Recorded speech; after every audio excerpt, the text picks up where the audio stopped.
Okay, I want to thank the organizers for the invitation and for the wonderful conference. It's a great pleasure to be here. And I want to talk about holographic duals for five-dimensional superconformal field theories. And this will be based on work with Eric Doker, Michael Goodperle, and Andreas Kaich, and two students, Christoph Marasinou and Andrea Trivella, in Los Angeles. Now, before actually talking about holographic duals, I want to recall some context and talk a little bit about why 5D CFTs are interesting. The classification of superconformal algebras allows for theories in 5 and 6 dimensions, and these are very interesting indeed, as we have heard in a nice review talk. They are, on the one hand, harder to define, since trace F squared is a relevant operator, and gauge theory is perturbatively non-renormalizable, much like gravity is in 4 dimensions. On the other hand, there's no strict need for quantum field theory to have a Lagrangian description, and there's indeed a large amount of evidence by now that these theories actually exist. Now, specifically in 5D, the superconformal field theories which we believe exist provide strongly coupled UV fixed points for large classes of gauge theories, which are constrained mostly to just not have too many matter fields. For the UV fixed points themselves, there is no standard Lagrangian description, and their existence is inferred indirectly from Coulomb branch analyses and string theory constructions. Now, already from the classification point of view, 5 dimensions are special in that the superconformal algebra is unique, with 16 supercharges, and there are no maximally supersymmetric theories. So it seems that after all, these theories know how to evade the perturbative arguments against their existence, which is quite interesting already by itself. But there are also interesting relations to 4-dimensional theories, to 6D, and there are many more reasons to care for these theories. Now, of the many different ways of engineering these 5-dimensional superconformal field theories, the one which I will care for in particularly here, and which is particularly universal, is via 5 brane webs in type 2B. So 5 brane web is an arrangement of 5 branes which all share 5 out of their 6 world volume directions and have the remaining direction in a common plane where they are allowed to join at fixed angles, provided that their charges are conserved. Now, if you take these rules, you can engineer a large variety of brane webs, like I'm showing for a simple example on the left-hand side here for an SU2 gauge theory at finite gauge coupling and out on the Coulomb branch. And the UV fixed point CFT is obtained by the limit where the entire web collapses to an intersection at one point. And the large variety of brane webs which can be engineered that way translate to a large variety of 5-dimensional superconformal field theories, some with, some without gauge theory deformations, and actually going beyond the initial classifications to include things like quiver gauge theories and things like that. But it doesn't actually stop here. These brane webs are also very useful in that many things like the Coulomb branches, relevant deformations, and RG flows, and many more can be studied by purely geometric means. So they're actually very useful also for studying these CFTs. When it comes to using our favorite machinery of ADS CFT to quantitatively compute things like entanglement entropies, correlators, maybe study excited states, if we want to do all these things, however, we actually need the corresponding ADS6 solutions in type 2B supergravity. And this is where it's getting a little tough. For one thing, we only have 16 supersymmetries, and the other one is we necessarily have the CFTs realized on an intersection, so these supergravity solutions cannot be obtained in a nice near-horizon limit, as in other examples. The BPS equations in type 2B supergravity with corresponding ansatz have indeed been studied by a couple of groups over the last years, which produced interesting insights, but ultimately the BPS equations themselves remained unsolved, and there were no solutions intrinsically in type 2B supergravity. What was known, or is known, are solutions in type 2A supergravity, corresponding to D4 brane constructions in type 1 prime. These are singular, and one can take them as a starting point for T-duality transformations to produce solutions in type 2B supergravity, but the price to pay is further singularities, and so this is basically what is there. Now, both of these classes of solutions are very useful. Many, many things have been computed and calculated, but after all, they are still somewhat singular. And even leaving that aside, they do not seem to account for the large variety of CFTs that can be realized in type 2B via 5 brane webs. So there clearly is good motivation to seek ADS6 solutions directly in type 2B and connect them to 5 brane webs. And this is precisely what I want to talk about today. So I first want to introduce the general ansatz for the solution and present the general solution to the BPS equations that will be local in the sense that it is constructed with no regard for global regularity conditions like having a consistent space-time signature. I then want to talk about and introduce a large class of globally regular solutions, physically regular solutions, and connect them to the 5-brane web constructions. And this should be the main result. In the last couple of minutes, I want to talk a little bit about first steps in ADS-CFT, where we looked at entanglement entropies and free energies. Okay.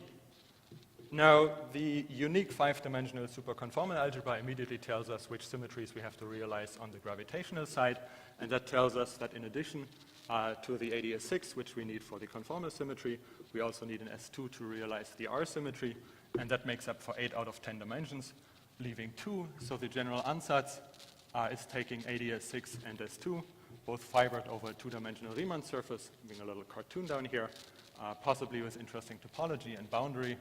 And this is the ansatz for the metric. We set the fermions to 0, and then the symmetry requirement also restricts the remaining bosonic fields, and as a result we can take the 4-form gauge field to be 0. The complex 2-form gauge field can be taken proportional to the volume form on the S2, so it reduces to a scalar function, the coefficient function, and the axon and dilaton scalar is just constrained to depend on sigma only. So a little more explicitly, I can introduce a complex coordinate on sigma, and then the metric has an ADS6 radius f6, an S2 radius f2. We have a metric on sigma parameterized by rho squared, and for each of complex 2-form gauge field and axon dilaton, we have one complex function to solve for on sigma. Now, working out the BPS equations with this ansatz and actually solving them is, of course, the crucial step to get off the ground in this whole endeavor to find these solutions. And it is quite a bit of work, but I don't want to get into technicalities, so I just want to fast forward to the result and give you the general local solution to these BPS equations, which is parameterized by 2 arbitrary locally holomorphic functions on sigma. So if we go back to our little cartoon here, down here on sigma, we can choose 2 arbitrary locally holomorphic functions, a plus and a minus, and for each such choice, we get the metric functions f6, f2, and rho squared, the axon dilaton and 2-form field, along with the killing spinors, such that the BPS equations are solved. So this is sort of the cartoon to have in mind. The A plus minuses will certainly come back later. And this is what it looks like in terms of formulas. There are very explicit expressions. There's some explicit dependence.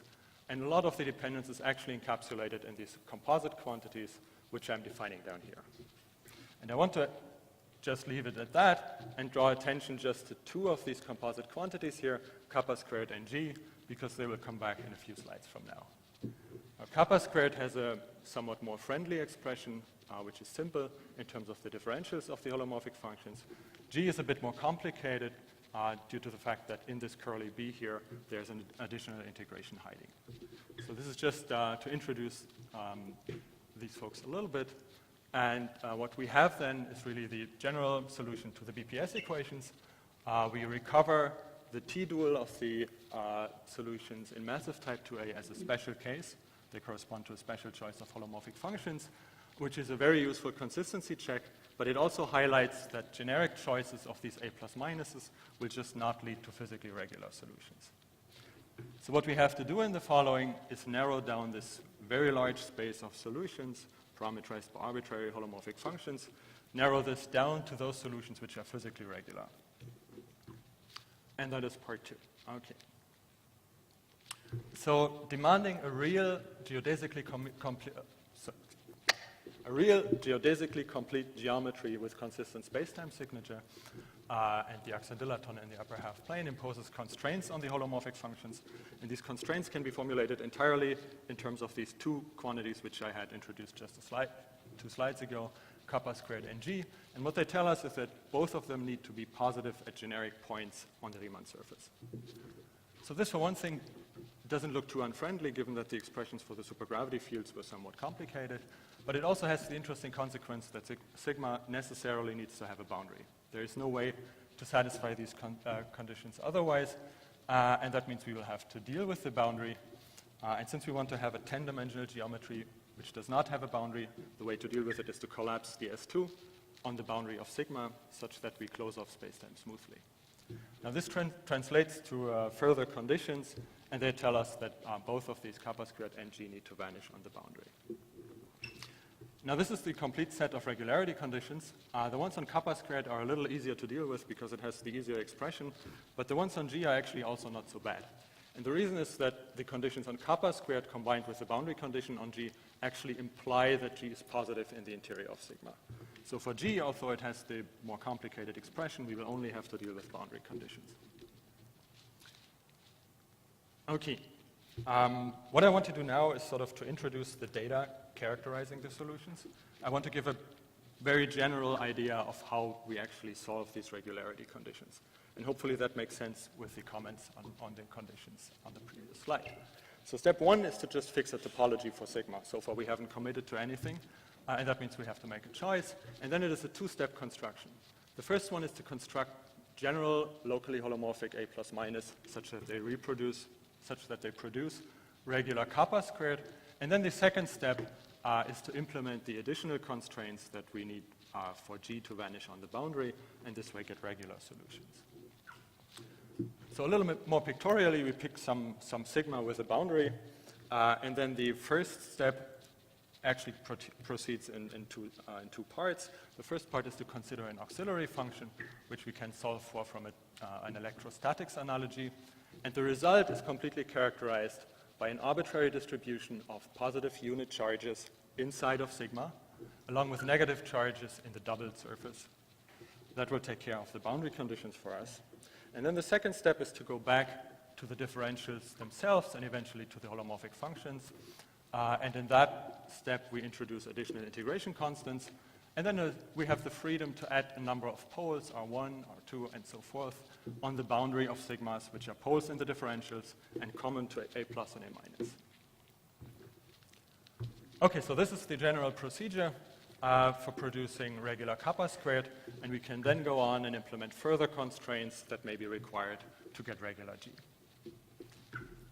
Now one can, in principle, go through this for every choice of topology for sigma. What I want to do now is present the solution for the simplest case for Riemann surface with boundary, that is taking the disk, or equivalently the upper half plane. And what I'm going to do is take the disk for pictures and the upper half plane for expressions, just because that's simpler. So for the general solution, we need a certain number L, which is at least 3 of these poles in the differentials on the boundary of the disk, and then we have L minus 2 of these auxiliary charges distributed in the interior of sigma. The explicit expression for A plus is given here. It is a sum of logs, which produces simple poles in the differentials as promised. And the residues have explicit expressions in terms of the distribution of these charges and the poles on the boundary. Then A minus is given by a simple reflection condition, so I don't have to spell it out again. And what I want to point out is that the residues by construction sum to 0. So this is the general choice of holomorphic functions for the disk to produce regular kappa squared, and we now have to worry about the boundary conditions. Now it turns out, due to this nice symmetry property here, the boundary conditions on G actually reduce to one local condition at each of the poles. So these have an explicit form, which is not all that important. It's W independent, and one can solve for it rather straightforwardly. And if we carefully count the data we have feeding into the solution and subtract all the regularity conditions, we find that the general solution has 2L minus 2 free parameters. And these are now actually completely regular solutions. They are regular everywhere in the interior and at generic boundary points. What we have to still worry about a little bit are the poles, since we have divergences in the holomorphic functions. And so the natural next step is to take a closer look at those guys.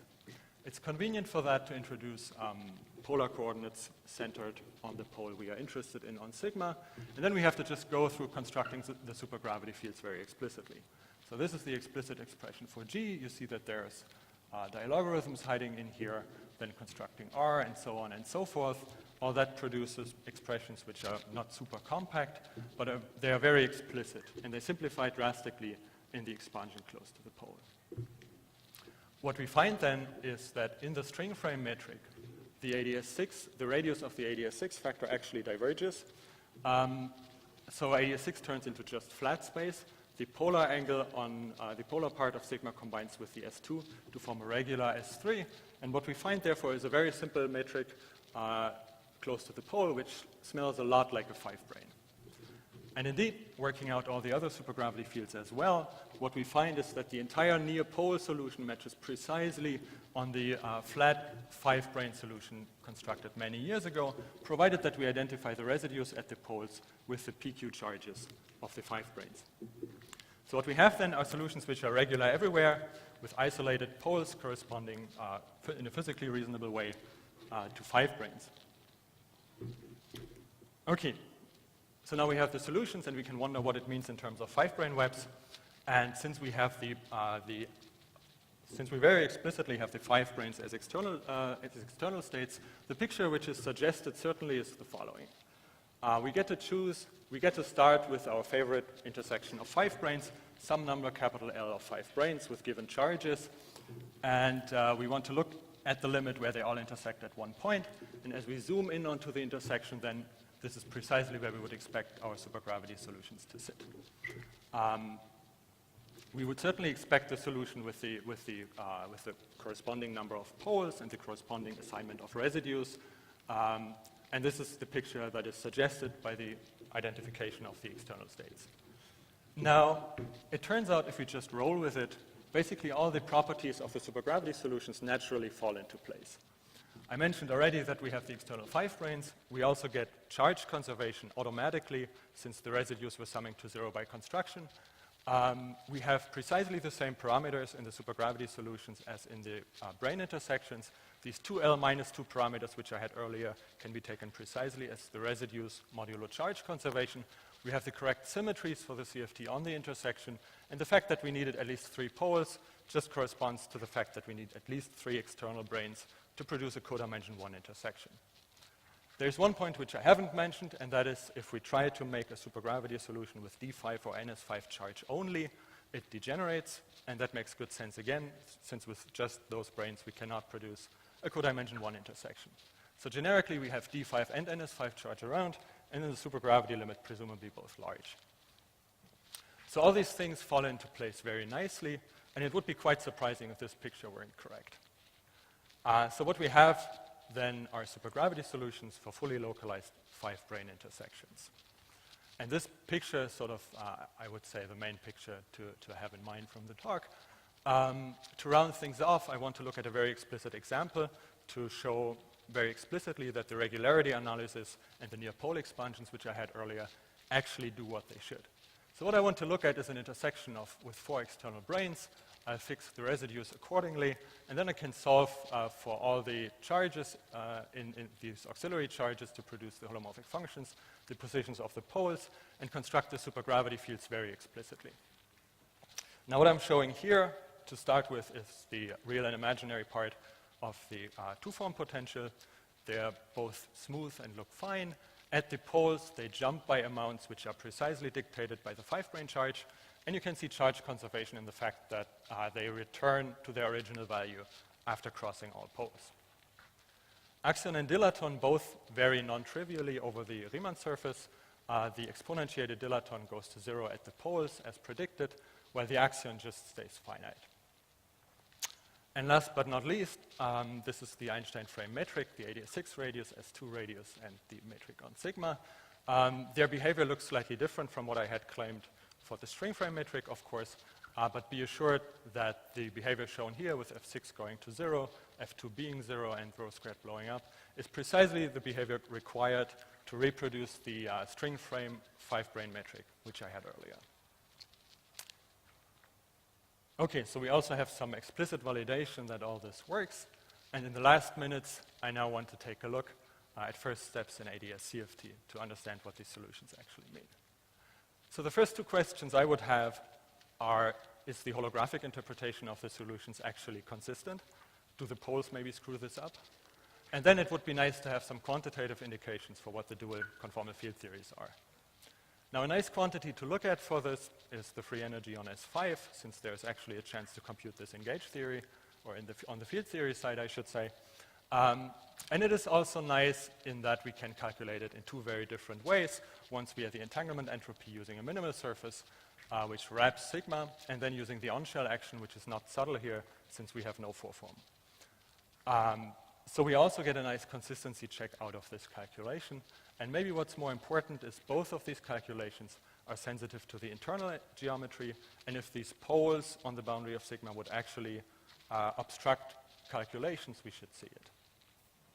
Now, to cut it short, the computation is straightforward in both cases, technically non-trivial, but conceptually straightforward. There are no divergences from the poles and also no finite contributions. So this is very consistent with the idea that states on the external 5 branes decouple from the CFT on the intersection. And we find the expected relation. So we have a good consistency check that what we're doing is actually correct too. Okay. Now that we have some confidence that the calculation actually makes sense, we can then see if we get some ideas of what the dual superconformal field theories are. Now, from the supergravity perspective, the simplest solutions are 3-pole solutions corresponding to 3 stacks of external 5 branes. And there's indeed an interesting example here, this N junction taking N copies of a NS5D5 junction. And this, for one thing, has a clear large N limit. For another, it's interesting in that it provides 5-dimensional uplifts for 4-dimensional class S theories. And then in 5 dimensions, you can actually construct a gauge theory deformation for the theory, which in this case is a long quiver where the rank decreases along the quiver. Now, there is a question which we cannot quite answer from the supergravity perspective, and that is how do we terminate the external 5 branes on 7 branes.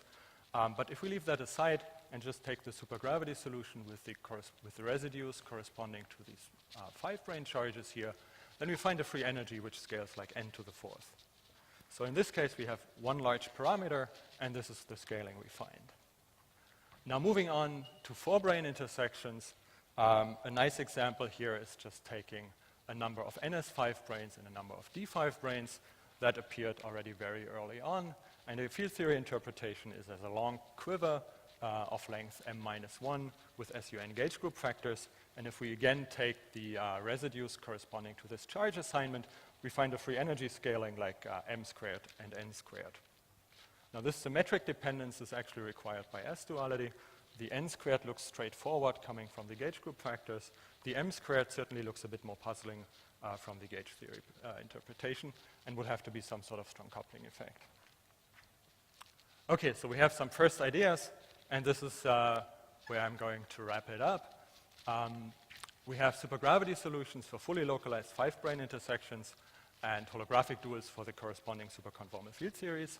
The solutions are regular everywhere except for isolated physically meaningful singularities, which for all we can tell are tame enough to do ADS-CFT.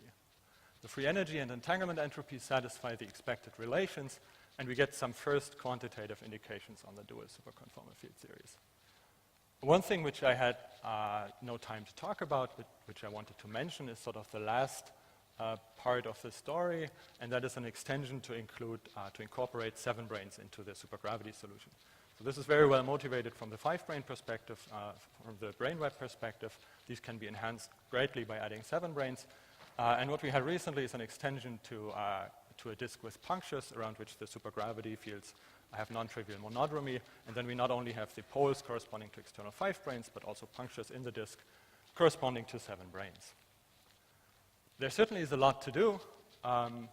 Number one on the wish list maybe is establishing the relation to dual superconformal field theories by way of actually calculating things.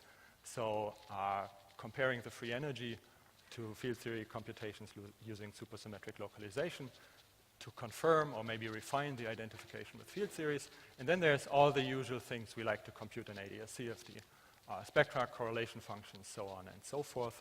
All these should be accessible now. This looks like a nice enough hammer for a lot of 5-dimensional nails. A slightly different route to think ahead concerns generalizing the solutions. So certainly we can think about more general Riemann surfaces. What we looked at in some detail is the annulus, for which we could work things out explicitly. In that case, it looks like there may not be solutions. We tried to be somewhat exhaustive. It's not a no-go theorem, but we didn't find any solutions. It might be more natural to look at a single boundary in higher genus. And then it would be nice to construct the 7 branes, which I mentioned only very briefly, to mutually non-local ones. But this is all out there still. And with that, thank you for your attention.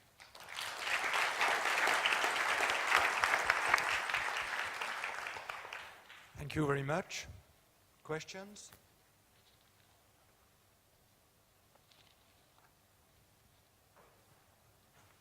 There.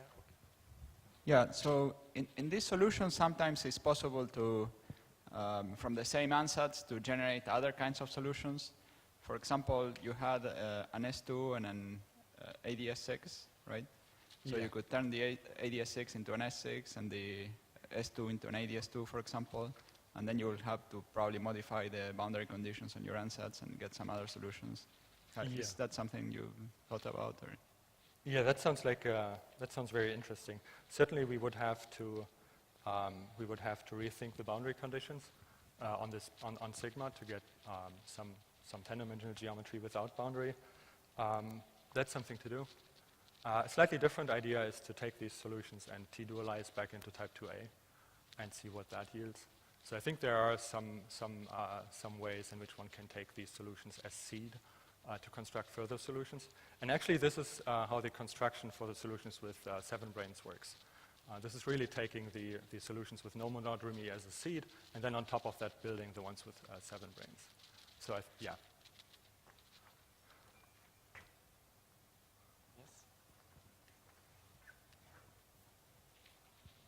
So can you say anything about the free energies for general PQ charges, and in particular, does it always scale like the charge to the 4th? What it does is it always scales. If I take a web and I uniformly scale all the charges, then it always scales like the 4th power. It is not always a simple dependence like I've had in these 2 examples here. In general, the expression for the free energy is basically given in terms of polylogs. So it can be complicated, it can be simple. The overall scaling is always with the 4th power. And in these cases here, actually what happens in the 2 examples which I've shown, in those cases, the position of the poles on the boundary of sigma is actually independent from the charge assignments. So that is what makes for this very simple dependence of the free energy. But the scaling with the 4th power is there.